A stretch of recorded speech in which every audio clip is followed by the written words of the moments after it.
Hello everyone, नमस्कार। Welcome to my channel AI academy यानी कि Avadhnath IAS academy.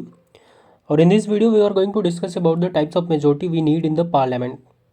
First of all we are going to discuss about the why we need a majority. या no, बहुत सारे बच्चों के लिए जो मेजोरिटी शब्द पहली बार सुन रहे हैं या अभी यूपीएससी का जो प्रिपरेशन नहीं कर रहे हैं, पहले से ही वीडियो देखने आ रहे हैं, तो उनको मैं बता दूं कि मेजोरिटी मतलब कि बहुमत होता है। बहुमत इन द सेंस कि ज़्यादातर लोगों ने किसको सपोर्ट करा।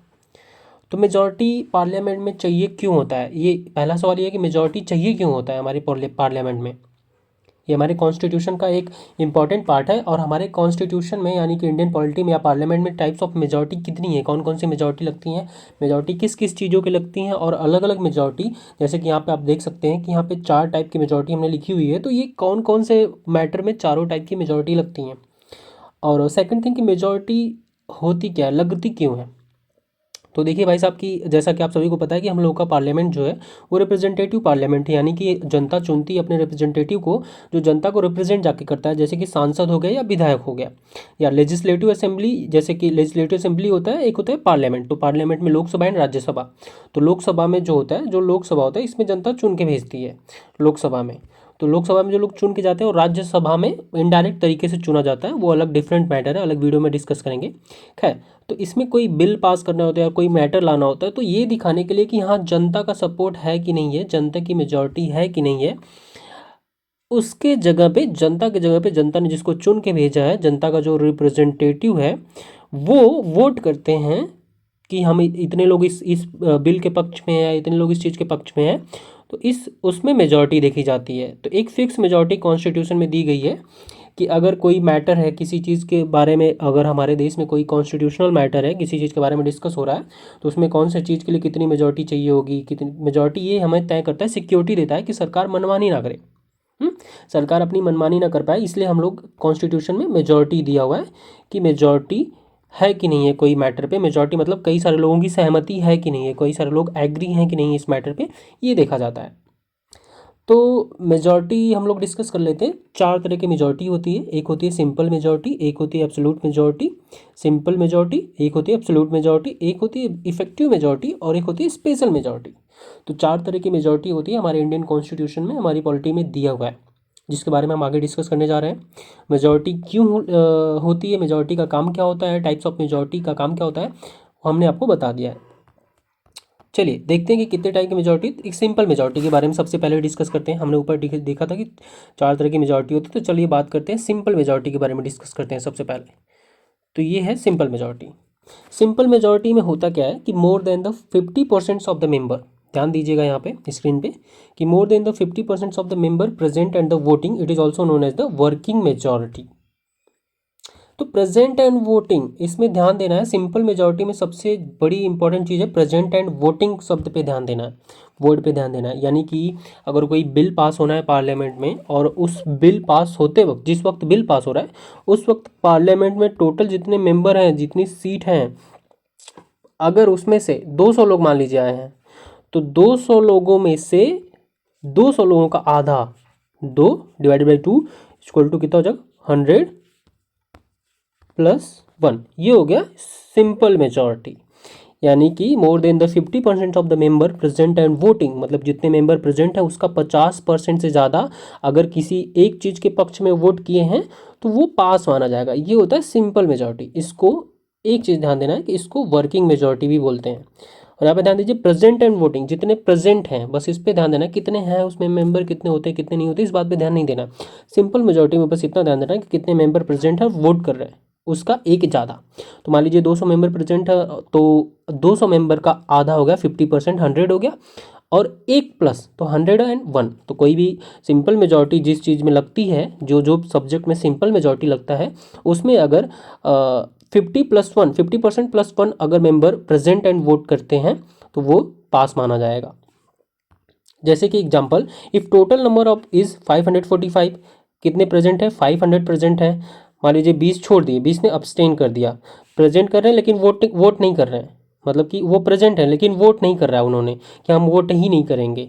तो टोटल हमारे पास कितने बचे, 480 बचे। अब 480 का हाफ करेंगे तो आपका 240 हो जाएगा। ये हो गया आपका 200, ये हो गया मेजॉरिटी। 240+1 ये हो गया आपका सिंपल मेजॉरिटी।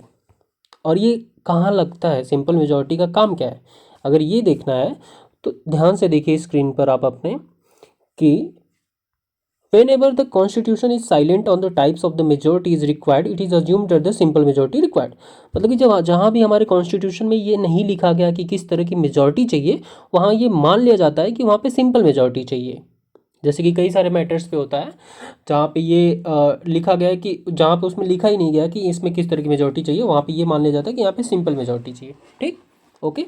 तो आई होप आप सभी लोगों को सिंपल मेजॉरिटी के बारे में क्लियर हो गया होगा। अभी आगे बढ़ते हैं। दूसरा मेजॉरिटी जो है वो है एब्सोल्यूट मेजॉरिटी। इस पर ध्यान देना, एब्सोल्यूट मेजॉरिटी क्या होता है, थोड़ा सा डिफरेंस है बस सिंपल मेजॉरिटी से। ध्यान दीजिए स्क्रीन पर, majority of the whole house. Absolute majority में क्या होता है, majority of the whole house मतलब it is more than the 50% of the total strength of the membership of the house. It means it doesn't matter कि कितने members वहाँ पे आए हैं कितने नहीं आए हैं, बस ये देखा जाता है कि स्ट्रेंथ कितना है हाउस का, हाउस में कितनी सीट्स हैं। तो सपोज दैट अगर कोई भी पार्लियामेंट है या लेजिस्लेटिव असेंबली है या आपका पार्लियामेंट है, तो अगर उसमें टोटल 500 मेंबर रहते हैं, 500 मेंबर की जगह है, अगर इसमें ये नहीं देखा जाएगा कि कितने आए हैं कितने नहीं आए। सिंपल मेजॉरिटी में तो ये देखा जाता था कि कितने आए हैं, लेकिन इसमें नहीं देखा जाता। तो एब्सोल्यूट मेजॉरिटी में क्या होता है कि 500 का आधा, 500 का आधा प्लस 1, ये हो गया आपका एब्सोल्यूट मेजॉरिटी। मीन्स 250 प्लस 1 ये हो गया। मतलब कि जितना स्ट्रेंथ है हाउस का, जितने मेंबर हैं हाउस में, डजेंट मैटर कि वो प्रेजेंट हैं कि नहीं है, जितना सीट है हाउस में उसका आधा प्लस 1 ये होता है एब्सोल्यूट मेजॉरिटी। नहीं कहते कि एकदम एकदम मेजॉरिटी वही एब्सोल्यूट, तो शब्द इसके वर्ड से ही आपको क्लियर हो जाएगा कि एब्सोल्यूट मेजॉरिटी क्या होता है। और आई होप कि ये क्लियर हो गया होगा आपको एब्सोल्यूट मेजॉरिटी के बारे में जो भी है। अगले आगे बढ़ते हैं, इफेक्टिव मेजॉरिटी के बारे में पढ़ते हैं कि इफेक्टिव मेजॉरिटी क्या होता है। ठीक, ध्यान दीजिएगा स्क्रीन पर। तो इफेक्टिव मेजॉरिटी ये होता है more than the 50% of the effective और the then strength of the house. तो मतलब कि जब जब हाउस बैठी है, मतलब कि जिस समय पार्लियामेंट का सेशन चल रहा है उस समय पार्लियामेंट में टोटल कितना स्ट्रेंथ है पार्लियामेंट का, ये देखना है हमको। मतलब कि जैसे कितने सीट्स खाली हैं और कितने सीट्स पे चुने गए हैं। जैसे इफेक्टिव स्ट्रेंथ और देन स्ट्रेंथ का मतलब क्या होता है, ध्यान देना इस बात पे कि strength of the house upon vacancies, मतलब माइनस वैकेंसीज। मतलब कि जितना स्ट्रेंथ है, suppose that strength house, suppose that कि फिलहाल में हमारे पार्लियामेंट में 500 मेंबर रहते हैं या 500 मेंबर की जगह है और उसमें से 20 सीट्स खाली हैं, या सपोज चलिए इसको आसान बनाते हैं और बोल देते हैं कि 100 सीट्स खाली है, 500 में से 100 सीट्स खाली हैं। तो यहाँ पे क्या होगा, 500 में से 100 निकाल देंगे, बचेगा 400 सीट। 400 सीट का जो मेजॉरिटी होगा, मेजॉरिटी इन द सेंस कि 400 का आधा करेंगे प्लस 1 तो 200, 201। तो 400 सीट का जो आधा होगा वो होगा इफेक्टिव मेजॉरिटी। यानी कि एब्सोल्यूट मेजॉरिटी और इफेक्टिव मेजॉरिटी में अंतर इतना है कि एब्सोल्यूट मेजॉरिटी में क्या था कि डजेंट मैटर कि कोई वैकेंसी है या कोई प्रेजेंट है कि नहीं है, उसमें जितना स्ट्रेंथ है उसका आधा प्लस 1 वो हो गया एब्सोल्यूट मेजॉरिटी। लेकिन इफेक्टिव मेजॉरिटी जो है उसमें क्या होता है, जो स्ट्रेंथ है माइनस जो वैकेंसी है, यानी कि जो सीट्स खाली हैं जिस पे चुनाव नहीं हुए हैं, जिस पे उपचुनाव होते हैं, तो जो सीट्स खाली हैं उसको घटा दिया जाए, जो जो उसका स्ट्रेंथ है उसमें से जो सीट्स खाली उसको घटा दीजिए, तो वो हो जाएगा आपका इफेक्टिव मेजॉरिटी, उसका आधा प्लस 1। तो मैंने एग्जांपल से आपको समझा दिया है। और ये किस चीज़ के लिए यूज़ होता है, ये यूज़ होता है, ध्यान दीजिएगा, ये आपका इफेक्टिव मेजॉरिटी यूज किया जाता है for the vice president and the presiding officer. तो वाइस प्रेसिडेंट और प्रिसाइडिंग ऑफिसर का इम्पीचमेंट करना होता है। इम्पीचमेंट इन द सेंस कि उनको अगर ऑफिस से हटाना होता है तो एक इम्पीचमेंट का प्रोसेस होता है, ऐसे डायरेक्टली नहीं हटा दिया जाएगा, कुछ प्रोसेस होता है। तो इम्पीचमेंट का प्रोसेस होता है presiding officer in the sense कि लोकसभा का जो प्रिसाइडिंग ऑफिसर होता है, लोकसभा का चेयरमैन। ठीक, लोकसभा का चेयरमैन और राज्यसभा का जो हेड रहते हैं, जो लोकसभा को प्रिसाइड करते हैं। जैसे प्रेजेंट में लोकसभा के जो हेड है वो है ओम बिरला जी। तो जैसे कि आप कहाँ कहाँ जरूरत पड़ती है ये भी ध्यान दीजिए, फिर से ध्यान से देखिए। In the Rajya Sabha for the process of the resolution of the removal of the vice president. तो इफेक्टिव मेजॉरिटी का यूज होता है राज्यसभा में जो रेजोल्यूशन लाया जाता है वाइस प्रेसिडेंट को हटाने के लिए, उसके लिए। और for the Lok Sabha simple majority is required. लेकिन वाइस प्रेसिडेंट को हटाने के लिए राज्यसभा में तो इस इफेक्टिव मेजॉरिटी चाहिए, लेकिन वही वाइस प्रेसिडेंट को हटाने के लिए लोकसभा में सिंपल मेजॉरिटी चाहिए होगा। और सिंपल मेजॉरिटी क्या होता है वो मैंने बता दिया, numbers of the members present and voting उसका आधा। ठीक। और एक और चीज़ है, एक और जगह इसे लगता है, for the process of the resolution in the respective legislature for the removal of the presiding officers. जैसे कि मतलब कि जो प्रिसाइडिंग ऑफिसर्स होते हैं, कोई भी हाउस का प्रिसाइडिंग ऑफिसर हो गया, जैसे कि स्टेट लेजिस्लेटिव असेंबली हो गया, या पार्लियामेंट हो गया, या राज्यसभा, पार्लियामेंट में लोकसभा या राज्यसभा हो गया, तो उसके जो प्रिसाइडिंग ऑफिसर हैं, दैट्स जैसे कि पहली बात तो राज्यसभा का जो मेन प्रिसाइडिंग ऑफिसर होता है, राज्यसभा का जो चेयरमैन होता है, वाइस प्रेसिडेंट होता है। अपने मतलब कि जो वाइस प्रेसिडेंट चुना जाता है वही उसका चेयरमैन होता है राज्यसभा का। लेकिन इसके साथ साथ तो वाइस प्रेसिडेंट को हटाने के लिए तो लगता ही है ये इफेक्टिव मेजॉरिटी, उसके साथ साथ डिप्टी चेयरमैन को हटाने के लिए भी लगेगा। राज्यसभा के डिप्टी चेयरमैन को हटाने के लिए, राज्यसभा का चेयरमैन कौन है? वाइस प्रेसिडेंट होता है। ठीक। और speaker and deputy speaker of the Lok Sabha को हटाने के लिए भी लगेगा इफेक्टिव मेजॉरिटी। एक रेजोल्यूशन लाया जाएगा जिनसे इनको इनके सीट से हटाया जाता है। जैसे अभी बिहार में आने वाला है रेजोल्यूशन, वहाँ के जो स्टेट लेजिस्लेटिव असेंबली के जो स्पीकर हैं उनको हटाना, स्पीकर है उनको हटाया जाना है। ठीक। और जिन जिन स्टेट्स में काउंसिल है, लेजिस्लेटिव काउंसिल है, यानी कि हमारे कॉन्स्टिट्यूशनल सिस्टम में बाईकैमरलिज्म सिस्टम है, यानी कि दो हाउस होता है, अपर हाउस लोअर हाउस। तो स्टेट में कुछ स्टेट्स ने दो दो हाउस चुने हुए हैं, कुछ स्टेट में होता है, कुछ स्टेट में नहीं होता है। जैसे कि हमारे उत्तर प्रदेश में दो हाउस है, upper house and lower house, जैसे कि legislative assembly and legislative council. तो जो लेजिस्लेटिव असेंबली होता है उसका चेयरमैन और उसका डिप्टी चेयरमैन को हटाने के लिए भी लगता है इफेक्टिव मेजॉरिटी। ये हो गया। ठीक। तो आई होप कि आपको इफेक्टिव मेजॉरिटी क्लियर हो गया होगा, एब्सोल्यूट मेजॉरिटी भी क्लियर हो गया होगा, और सिंपल मेजॉरिटी भी क्लियर हो गया होगा। अभी now move to the special majority, जो लास्ट में है। स्पेशल मेजॉरिटी क्या होता है इसको डिस्कस करते हैं। स्पेशल मेजॉरिटी, तो स्पेशल मेजॉरिटी तीन टाइप का होता है। पहला, तो सबसे पहला स्पेशल मेजॉरिटी होता है वो होता है not less than 2/3 of the members present and the voting. तो सबसे पहला स्पेशल मेजॉरिटी होता है कि जितने भी मेंबर हैं उसका 2/3 मेंबर प्रेजेंट है और वोट कर रहे हैं। ठीक। सपोज दैट अगर 100 मेंबर टोटल हैं तो उसके 2/3 मेंबर अगर किसी चीज़ के पक्ष में या किसी चीज़ के साइड में वोट कर देंगे तो वो मान्य माना जाएगा, वो पास माना जाएगा।